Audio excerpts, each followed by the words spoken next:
Isaac Anderson, scene 2, take 1, Mark. So many people experienced your dad's influence all over the world. But what was your experience of him at home? With my dad at home, he was an extremely angry, abusive, and dangerous person. My dad is somebody who is very narcissistic, very obsessed with control, very obsessed with power. All he was is somebody God used. God can use somebody else. God appoints leaders, God takes them down. Well, I mean, his public perception is that he's a loving husband and father with a happy marriage. The reality is they have separate bedrooms, they hate each other. My dad was very abusive to my mom. My parents never got along. My mom was extremely abusive to her kids while outwardly putting out this front of being this happy mom and the joys of having a lot of kids. And that was a completely different story at home.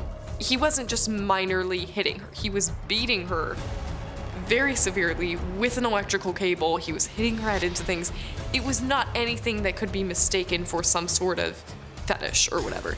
My mom spends probably about 70 to 80% of her waking hours enraged. It starts at about 6 in the morning, the screaming starts. You wake up during her screaming at this, that. My dad's outbursts were rare, but his were considerably more violent than hers. Everyone sees him this way, and they know that he gets crazy on screen, and they know that he's in the pulpit that way, but for some reason, the rest of us didn't see that. They're not gonna be like seeing everything that's happening behind the pulpit through the lens of what's happening at home. Right. It's not like he was really, really good, but then he had this downfall. Yeah, he in his sermon is talking about if I'm disqualified now, I was disqualified when I made after the tribulation or whatever. Like, yeah, if we're gonna play that game, yeah. We don't need people like my dad to represent Christianity, because currently, if you look up new IFB, it's gonna be basically allegations of wife beating and people making excuses for wife beating. It's a bad look. That's why the bishop must be blameless, not the bishop must be good at preaching.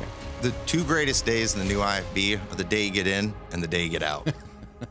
I'm the man of God here. I meet the qualifications. I run this church, and if you don't like it, then get out.